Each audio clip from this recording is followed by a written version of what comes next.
Aujourd'hui, je vous propose un nouvel épisode du podcast « Il était une fois le bijou », le podcast thématique qui raconte les plus belles histoires des bijoux. Je ne sais pas si vous vous souvenez, mais ce format vous proposait de faire le tour d'un sujet autour du bijou, et comme je l'avais lancé le 14 février, le thème était l'amour. L'historienne Christine Masseron nous avait parlé de l'histoire des bijoux d'amour. Et puis en mars, Mark Lower, qui exprime son amour du savoir-faire joaillier en créant les ateliers du créateur, qui est un espace de coworking pour que les jeunes joailliers puissent louer un établi et travailler, nous avait fait découvrir les bruits de l'atelier de joaillerie. Et puis je vous avais aussi présenté Claire Filet, la co-créatrice de la marque Firo, qui réalise des bagues de fiançailles et des alliances, et qui par amour des bijoux a également créé le premier podcast sur les bijoux qui s'appelle Rubis sur canapé. La semaine prochaine, je vous retrouverai pour le 60e épisode du podcast Le bijou comme un bisou. Mais cette semaine, dans ce 4e épisode consacré à l'amour des bijoux, je vous emmène à la rencontre d'Antoine Chapoutot, un joaillier qui nous raconte l'amour qui conduit les clients à lui demander de créer des bijoux, les pierres qu'il aime, le style qu'il affectionne et sa conviction que l'amour, comme le bijou, est immarcessible. Et oui, immarcessible est son mot préféré. Il l'aime et ça veut dire qu'il ne se flétrit pas. N'est-ce pas un joli gage d'amour ? Je suis Anne Desmarais de Jotan, amoureuse des mots et passionnée du bijou. Êtes-vous prêt à écouter cette belle histoire de bijoux ? Commençons. Il était une fois le bijou. Antoine, tu m'as dit que chez toi, les bijoux étaient toujours des bijoux d'amour. Ce qui motive en règle générale l'achat du bijou est toujours caché quelque part, l'amour. C'est soit une façon de le déclarer, c'est soit une façon de le remémorer, soit une façon de le souligner, soit une façon de le mettre sur un piédestal. Enfin, l'amour est à la base du bijou. S'il n'y a pas d'amour, il n'y a pas beaucoup de bijoux. Quelle est la demande la plus surprenante en termes de bijoux d'amour ? J'ai une anecdote qui me vient à l'esprit, mais c'est pas forcément la plus surprenante, c'est celle qui a le plus surpris. Il y a un jour un jeune homme qui est venu me demander comment faire pour savoir quel serait le bijou que sa future épouse aimerait le plus. Il se trouve que je connaissais bien la future épouse, puisque je connaissais très bien toute la famille. J'avais déjà fait des bijoux pour la maman, pour les sœurs, pour elle-même, une famille que je connaissais très bien. Il se trouvait que la jeune femme avait un collier qu'elle m'avait laissé pour que je puisse le réenfiler. Et elle devait donc revenir le chercher. Et j'ai dit au jeune homme, écoutez, quand elle viendra le chercher, je ferai en sorte de lui demander. Il m'a dit, oh là là, mais il ne faut pas qu'elle le sache, il ne faut pas qu'elle le sache. Sûr que non, j'ai bien compris, c'est une surprise. Mais faites-moi confiance, je me débrouillais pour qu'elle ne le sache pas. Juste avant qu'elle ne vienne, je me suis débrouillé pour faire un faux questionnaire. Donc j'avais sur mon bureau une pile de papier avec juste, comme avec les fausses liasses de billets, il n'y avait que les 3 feuilles du dessus qui étaient réelles. C'est où il y avait une espèce de questionnaire qui disait quelle est ma bague de fiançailles idéale. Et donc elle vient récupérer son collier et je lui demande si elle veut bien répondre à un questionnaire. Elle me dit, est-ce que je pourrais essayer les bagues ? Je dis, bien sûr. Alors là, elle dit, d'accord, je veux bien remplir ce questionnaire. Je lui ai posé 1000 questions sur quelle serait sa bague idéale. Elle s'est prêtée au jeu avec grand plaisir, ne se doutant pas un seul instant du stratagème, en fait. Et donc, elle est repartie, très heureuse d'avoir essayé de nombreuses bagues, et me livrant vraiment son bijou idéal. J'avais vraiment compris exactement ce qu'elle désirait. Et donc, quand elle est partie, à ce moment-là, j'ai appelé son prétendant. Il est venu me retrouver au bureau. Je lui ai expliqué comment ça s'était déroulé. Il m'a demandé, est-ce qu'elle se doute de quelque chose ? Je lui ai dit, évidemment que non, pas du tout. Et nous sommes passés à la réalisation donc, du fameux bijou qui était une bague en or blanc avec un saphir bleu. Et quand elle l'a reçu, quand il lui a offert, alors ça il me l'a dit bien longtemps après évidemment, eh ben, elle a compris ce qui s'était passé. Et au-delà du bijou lui-même, elle a compris tout l'amour qu'il y avait derrière la démarche. Et je pense qu'elle a plus aimé la démarche que le bijou, même si elle a beaucoup, beaucoup, beaucoup apprécié le bijou. Dans les bijoux que je vois, surtout au niveau des bagues, tu as un style extrêmement caractéristique. Tu m'as dit que ce style pour toi était à la fois moderne et classique. Moi, je vois un style très affirmé, avec une monture extrêmement lissée, souvent en or blanc, avec une forme qui va jusqu'à l'épure complète. Et surtout, la caractéristique, c'est que la pierre n'est pas sertie avec des griffes, mais avec un certiclos complet ou pas. La pierre est souvent surélevée, ce qui donne une lumière complète autour de la pierre et qui permet d'avoir dans cette lumière la résonance de la couleur de la pierre. C'est vrai que quand on regarde mes créations, il y a 50% des personnes qui voient tout de suite la monture, 50% qui voient tout de suite la pierre. C'est en effet la pierre qui est d'abord mise en valeur. La joaillerie, rappelons-le, c'est quand même l'art de monter les pierres. S'il n'y a pas de pierre, il n'y a pas de joaillerie. Il y a du bijou, mais il n'y a pas de joaillerie. La joaillerie, c'est vraiment le bijou au service de la pierre. Et mon style, oui, il est moderne tout en restant assez classique. Quand je dis classique, c'est plutôt atemporel. C'est ce que je veux dire par classique. Et moderne, oui, parce que je mets de côté les paniers. Les paniers, ce sont ces structures métalliques dans lesquelles on posait la pierre avant de rabattre les griffes. Mais ces paniers, in fine, cachent toute la vision que l'on peut avoir du bas de la pierre, ce qu'on appelle le pavillon, la partie basse de la pierre. Donc moi, ce que j'ai tenté de faire depuis le début, c'est de mettre le plus possible la pierre en valeur en utilisant en effet des certiclos qui tournent autour de la partie la plus large de la pierre, ce qu'on appelle le rondiste, et qui est la partie, in fine, la moins intéressante, parce que c'est là où il y a le moins de travail. Et comme il faut en cacher une partie de la pierre, forcément, puisqu'il faut du métal, autant cacher la partie la moins intéressante. Donc, le certiclo s'est imposé lui-même pour que l'on puisse, une fois que la pierre est sertie, voir la pierre dans son intégralité, sachant que la pierre, c'est un peu comme un iceberg, là où il y a le plus de matière, c'est en dessous. Donc c'était, à mon sens, un peu une hérésie que de cacher cette partie basse, et tout un challenge, si je puis dire, pour trouver les techniques afin de libérer le bas de la pierre, et la couronne également, mais la couronne, c'est-à-dire la partie haute, elle, en effet, est toujours libérée. Quant à la couleur de l'or, actuellement, on demande principalement de l'or blanc. C'est pas une question de mode, parce que les modes changent rapidement. Or, l'or blanc, ça fait plus de 20 ans qu'il est à l'honneur. L'or jaune, un petit peu moins. Et paradoxalement, l'or rouge a pris l'ascendant sur l'or jaune, parce qu'après l'or blanc, c'est celui qui est le plus demandé. Or blanc, or rouge, or jaune. Et il est vrai que lorsqu'on travaille le bijou, l'une des dernières étapes, c'est le poli.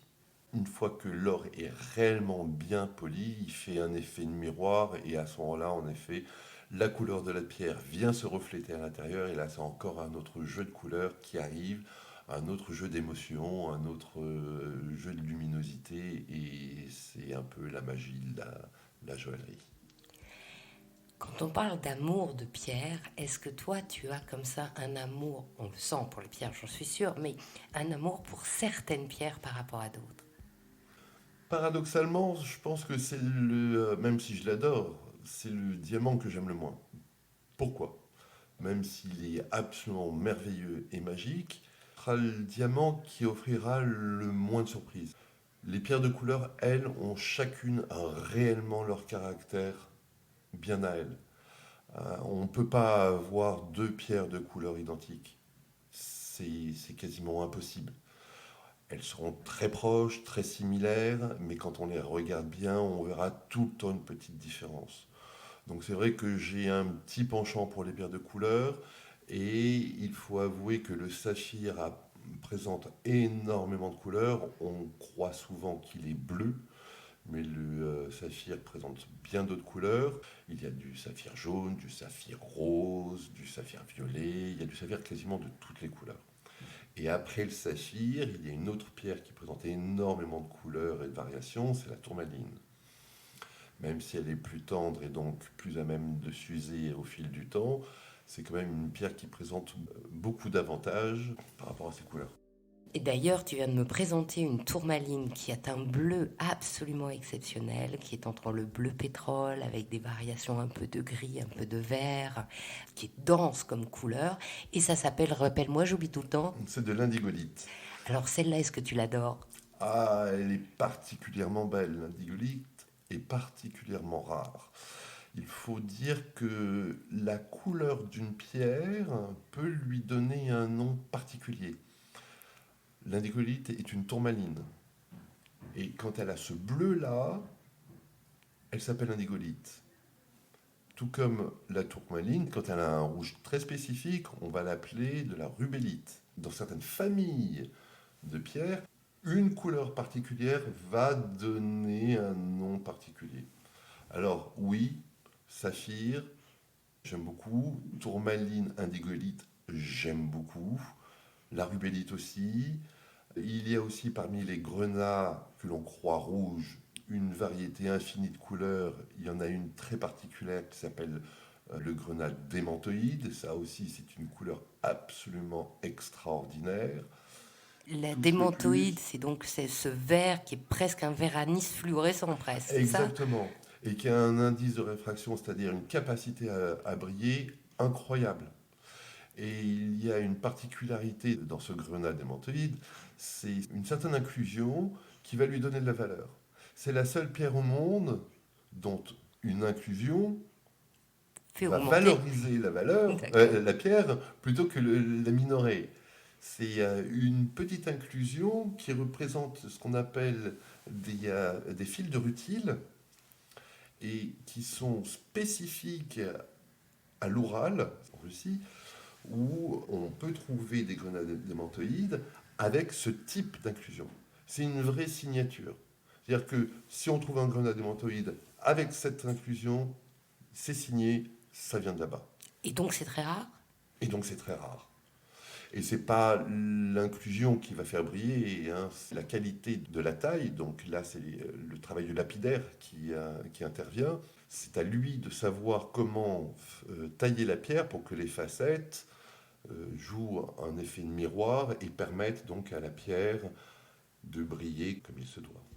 Et pour déclarer son amour, quelle couleur faut-il choisir alors? Ah, est-ce que je dirais la couleur des yeux de sa chérie? Peut-être. Mais non, c'est... Mais ils sont pas roses en général. Ils sont pas roses, c'est vrai. Non, mais j'allais un petit peu vite en romantisme, je crois. Il faut s'adapter au plaisir de la personne à qui on va l'offrir. C'est là où, avant de déclarer sa flamme, il faut s'enquérir un petit peu des goûts de la personne à qui on va le proposer. Il n'y a pas une couleur spécifique. Après, c'est à chaque caractère une couleur. Et toi, pour déclarer ton amour, tu choisirais quelle couleur alors? Bah, le bleu, puisqu'elle adore le bleu. Et alors quel bleu? Puisqu'il y a plein de bleus, tu m'as dit. Pour ma part, je sais que la pierre qu'aime ma compagne, c'est le bleu saphir. Je dis le bleu saphir parce qu'il y a plusieurs bleus. Tout à l'heure, on a évoqué le bleu de l'indigolite, mais il y a aussi le bleu de l'aigue-marine, il y a aussi le bleu de la iolite, il y a beaucoup de bleus. Il y a le bleu de la tanzanite, qui lui est beaucoup plus violet, hein, dans lequel il y a un petit peu de rose et parfois de fuchsia. Donc celui de l'aigle marine, c'est un bleu comment, tu as dit? C'est un bleu pastel. Il peut être soutenu, mais il est plus clair, on va dire plutôt plus clair que pastel. Parce D'accord. que l'aigle marine peut être en effet très pastel, mais elle peut être très soutenue. Ce qui est le cas de l'aigle marine Santa Maria, nom de la mine où on la trouve au Brésil. Ce bleu-là est très soutenu, mais ça reste un bleu clair, D'accord. contrairement au bleu du saphir qui est beaucoup plus soutenu, beaucoup plus riche en couleurs. Pour déclarer son amour, on a parlé des pierres, on a parlé des bagues. Est-ce qu'on offre toujours une bague? Pas toujours. J'ai déjà eu un couple qui est venu me voir et qui, à la place d'une bague, a préféré un petit pendentif qui représentait une croix. Donc on a fait ce bijou. Il n'y en a eu qu'un seul, qui était donc destiné à la femme. Ensuite, donc, il y a eu les alliances, mais il n'y a pas eu de bijou pour l'homme. Il a reçu une montre à la place de mémoire, ce qui est souvent le cas. Et ensuite, bon, il y a eu les alliances. Mais ça, les alliances, c'est encore une autre démarche.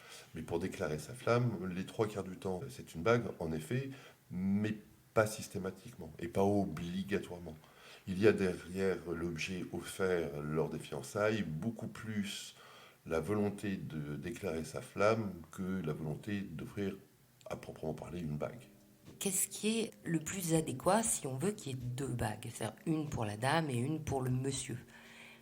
Alors, il m'est arrivé de faire une bague pour la femme et pour l'homme, exactement les mêmes lors des mariages, mais il m'avait avoué que c'était une tradition qui venait, il m'avait dit Autriche et Transalpin, et il m'avait parlé de cette région de l'Europe. J'ai jamais vérifié, mais il paraît qu'en effet là-bas, quand la femme reçoit un bijou, elle recherche pour son homme un bijou se rapprochant.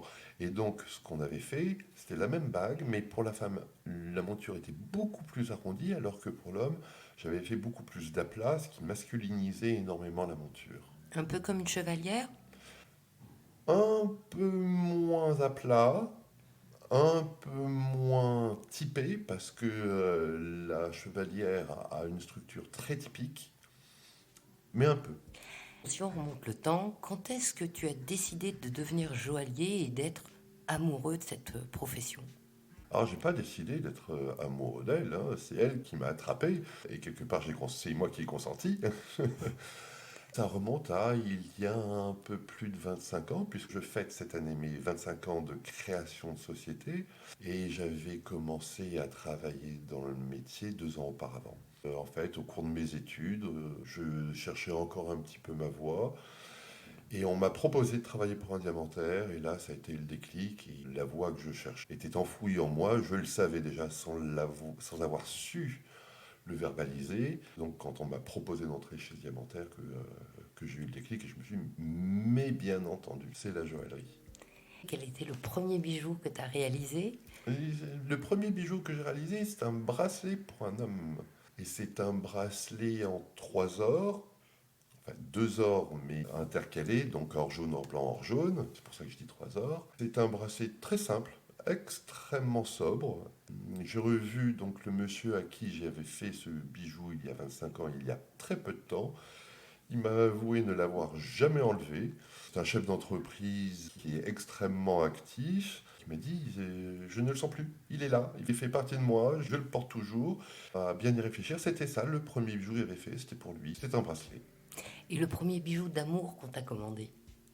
C'est une bague. Je venais de créer ma société. C'était peut-être le deuxième ou le troisième bijou après. C'est un monsieur qui voulait offrir une bague à son épouse et on s'était retrouvés.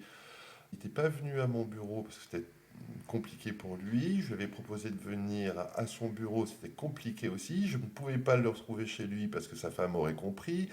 On s'était retrouvés à Neuilly, dans un hall d'hôtel, où nous avions discuté très longuement. Et c'était une bague avec une émeraude au centre, des petits triangles de diamants de part et d'autre. Dans ces 25 années d'entreprise de création joaillère, quels sont les bijoux qui t'ont le plus plu à réaliser, que tu as le plus aimé réaliser ou qui t'ont le plus surpris, ou les défis techniques?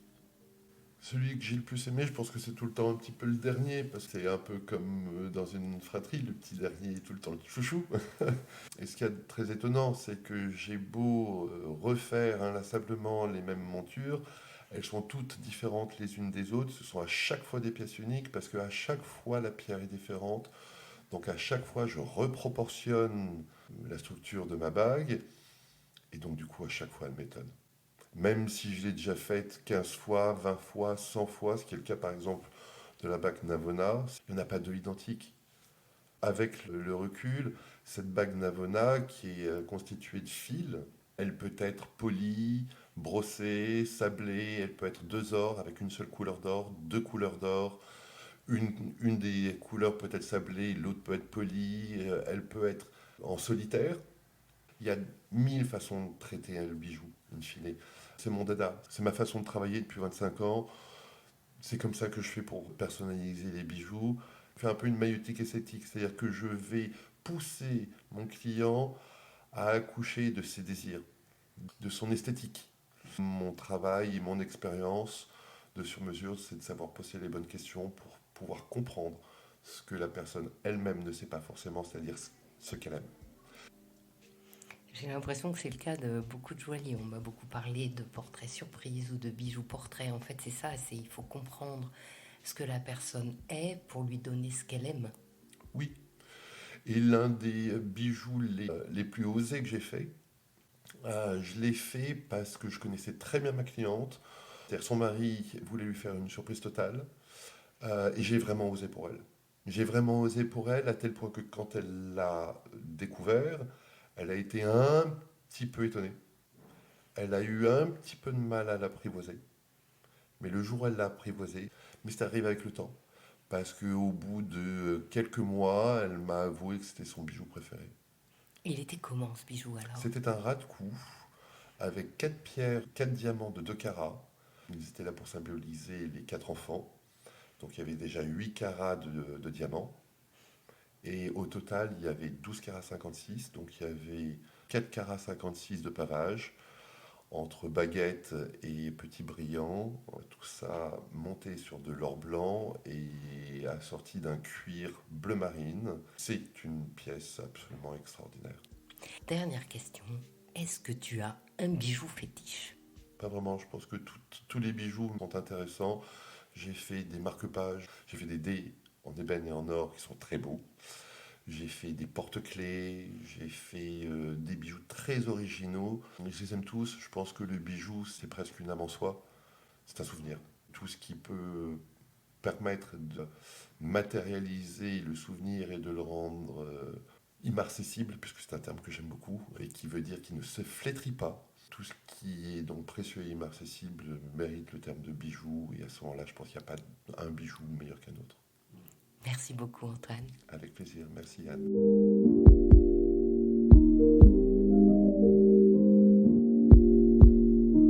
Ainsi se termine cet épisode d'Il était une fois le bijou. Je vous souhaite une jolie semaine et vous donne rendez-vous dimanche prochain, cette fois pour le format Un bijou comme un bisou. Si cette histoire vous a plu, mettez plein de petites étoiles sur Apple Podcast ou des cœurs sur toutes les autres applications et les réseaux sociaux d'Il était une fois le bijou, et vos encouragements brilleront pour moi comme des joyaux. À dimanche pour une prochaine histoire de bijoux.